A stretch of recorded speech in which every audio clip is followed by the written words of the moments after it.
আসসালামু আলাইকুম, সবাই কেমন আছেন? আলহামদুলিল্লাহ, আমরাও ভালো আছি।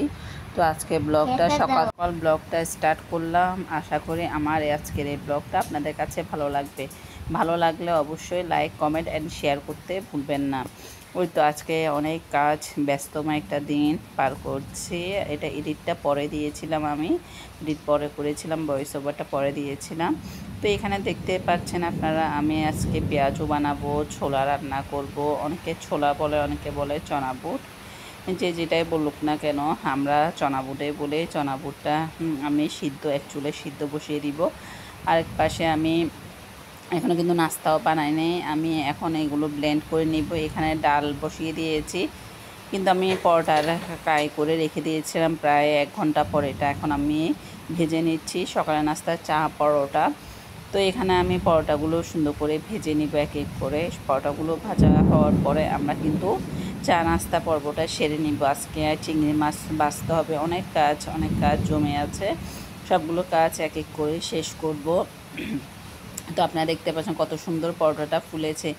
আমার রেসিপিতে আমার পরোটা বানানোটা ফলো করে আপনারা এইভাবে ফুলকো পরোটা বানাতে পারবেন ইনশাল্লাহ। আপনার চেষ্টা করবেন। তো এখানে বাইরে প্রচুর বৃষ্টি, আমি ভয়েস ওভারটা দিচ্ছিলাম, কেউ যদি এটা আওয়াজটা শুনেন ইগনোর করবেন।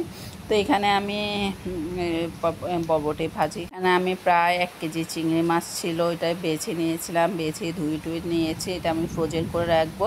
এবং চিংড়ি মাছ দিয়ে আমি বরবটি, বা কেউ কী বলেন আমি জানি না, আমাদের অঞ্চলে বরবটি বলে।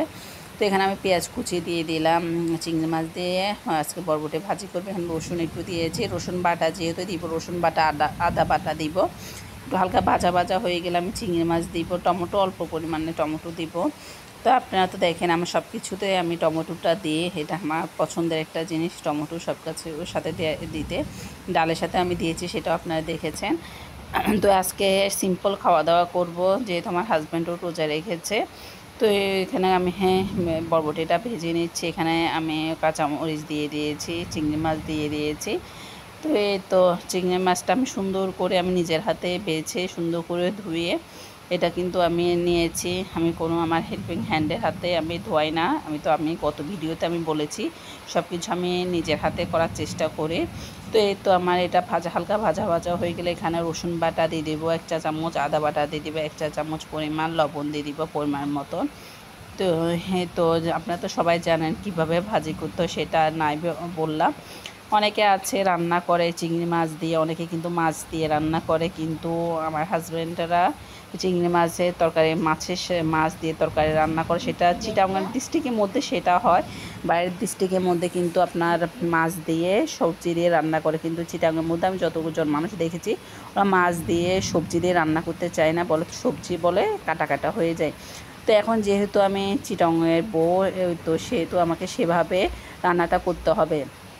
আমার বাচ্চারা যেহেতু আছে, আমি একটু ঝালের পরিমাণ কম দেওয়ার চেষ্টা করি। কিছু তরকারিতে ঝাল দিই, সবগুলোতে আবার ঝাল যায় না। আপনার ফল বলুন, শশা বলুন, এগুলোতে কদু বলুন, লাউ বলুন, তারপর চাল কুমড়া, মিষ্টি কুমড়া, এগুলোতে কিন্তু ঝালটা যায় না। সবসময় কাঁচামরিচ দিয়ে রান্না করার চেষ্টা করি। তো আপনারা তো আমার ভিডিওতে দেখেছেন, আমি যেহেতু আমার ছোটো বাচ্চা আছে, ছোটো বাচ্চা বলতে 5 বছর, ও কিন্তু এখনও ঝাল খেতে পারে না। ওকে সে অভ্যাসটা করি নাই, কিন্তু আমার মেয়ে ছোটোবেলা থেকে একটু ঝাল খেত। আমি তো বলেছিলাম ভিডিওতে, গতকালের ভিডিওতে বলছে ও ঝাল পছন্দ করে, কিন্তু ছেলে খেতে চায় না। তো এই ছেলের জন্য আমার একটু ভেবে চিন্তে রান্নাটা করতে হয়, ওর জন্য আমি মাংস রান্না করার চেষ্টা করি। ও যেহেতু চিকেন